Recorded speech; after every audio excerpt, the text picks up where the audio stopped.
Imaginez le nord-est de la Chine il y a 50 000 ans. Oubliez les villes modernes et les forêts de pins denses. Nous sommes dans l'actuelle province du Heilongjiang. Nous allons voyager dans le temps à une époque où la Terre était en pleine période glaciaire pour assister à l'un des événements les plus violents de l'histoire géologique récente, la formation du cratère de Yilan. Le paysage de l'époque ressemble à une steppe toundra infinie. Le sol est dur, gelé par le pergélisol. La végétation est rase. Des herbes sèches, des mousses et quelques bouleaux nains qui résistent à des hivers polaires. Dans ce décor évolue une faune monumentale, la mégafaune. On y croise des troupeaux de mammouths laineux à la fourrure épaisse, des rhinocéros laineux et des bisons des steppes.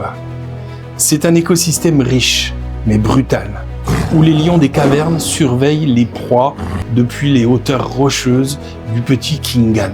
C'est aussi la terre de nos ancêtres et de nos cousins. À cette époque, la région est le domaine de l'homme du dragon, ou Homo longi. Physiquement, il nous ressemble, mais il est plus robuste, avec une face large et des arcades sourcilières puissantes. Ces groupes de chasseurs-cueilleurs sont d'une intelligence remarquable. Ils fabriquent des outils de pierre sophistiqués et des vêtements de fourrure pour survivre au froid. Ils partagent peut-être ce territoire avec les premiers Homo sapiens, arrivant d'Afrique et d'Europe. C'est un monde de rencontres et de survie. Soudain, une lumière plus vive que le soleil déchire le ciel. Une météorite de 110 mètres de diamètre fonce vers le sol à une vitesse vertigineuse. L'impact est terrifiant. L'explosion libère l'énergie de 27 millions de tonnes de TNT. En une fraction de seconde, le socle de granit est pulvérisé. Une onde de choc thermique et sismique rase tout sur des dizaines de kilomètres.